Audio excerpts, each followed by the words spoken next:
Ce document est produit par l'Université Joseph Fourier Grenoble 1 en collaboration avec la région Rhône-Alpes et l'Université numérique francophone des sciences de la santé et du sport. Ce chapitre est consacré à la vertèbre cervicale. Il s'agit des vertèbres de C3 à C7.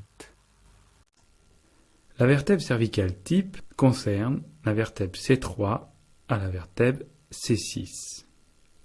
Vous avez ici une vue crânio-ventro-latérale droite. Nous allons essayer dans la description de cette vertèbre de nous resituer par rapport à la vertèbre fondamentale et de voir les différences qui existent au niveau cervical. On peut repérer, venant vers nous, le corps de la vertèbre, qui correspond donc à la partie la plus ventrale de la vertèbre, mais on repère à la partie crâniale, sur la face crâniale de ce corps vertébral, une extension osseuse qui a une orientation verticale et qui correspond à ce que l'on nomme le processus semi-lunaire. Il existe un processus semi-lunaire gauche et un processus semi-lunaire droit. En arrière, on peut repérer la colonne zygapophysaire, c'est la droite qui est fléchée ici. Elle a toujours une forme de cylindre, biseauté à ses deux extrémités. On peut repérer la facette caudale de cette colonne zygapophysaire, qui a une orientation vers l'avant. On repère aussi volumineux le processus transverse. Le processus transverse au niveau cervical a une particularité, il est perforé.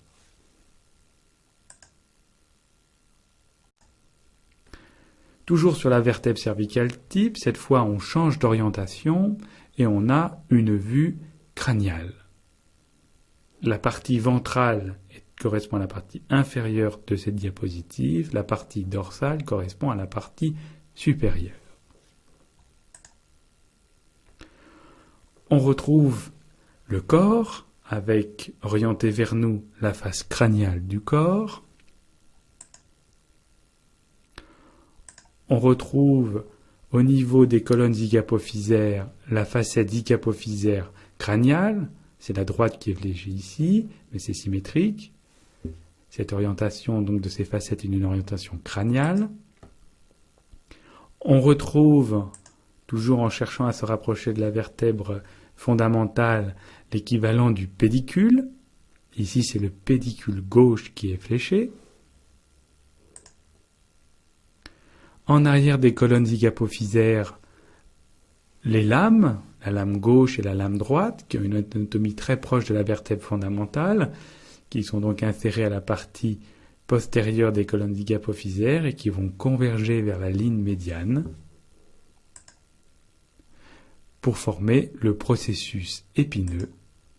Et le processus épineux au niveau cervical a une particularité, il est bituberculé.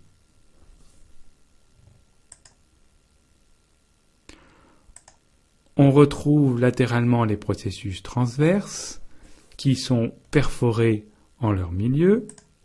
Cette perforation s'appelle le trou transversaire. On a le trou transversaire droit et le trou transversaire gauche. Ces processus transverses ne sont pas plans et forment une gouttière. Les extrémités sont relevées, orientées crânialement. On retrouve un tubercule ventral et un tubercule dorsal en arrière. Ces deux tubercules vont former une gouttière au niveau du processus transverse et former ce qu'on nomme le sillon du nerf spinal et qui va correspondre au lieu de passage d'un nerf spinal. Toujours formé avec le corps en arrière et latéralement et le corps en avant, le trou vertébral. Et vous voyez que ce trou vertébral ou foramen vertébral a une forme globalement triangulaire.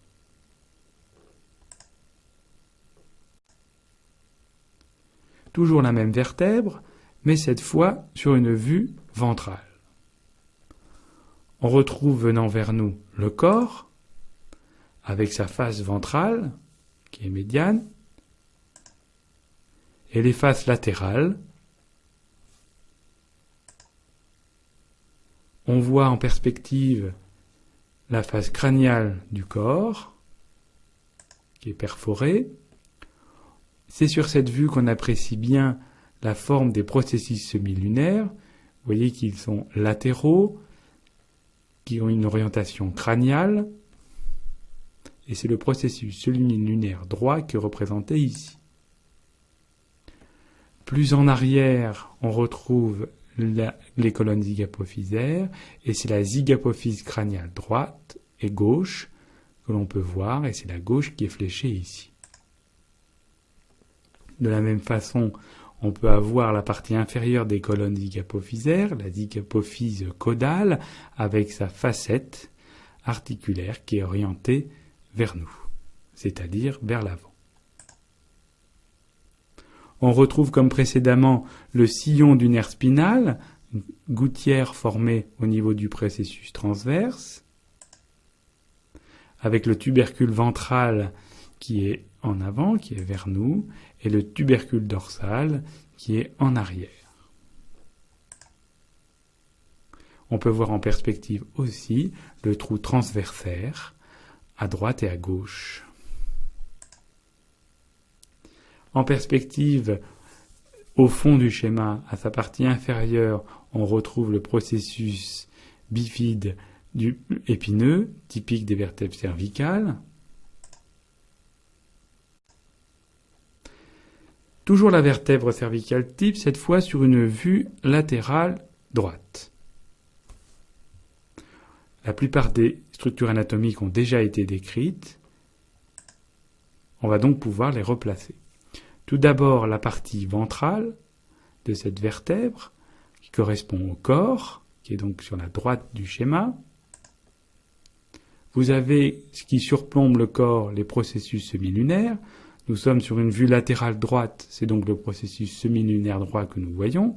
Le processus semilunaire gauche est caché par le droit. Vous avez en arrière la colonne zygapophysaire, forme de cylindre, biseauté à ses deux extrémités.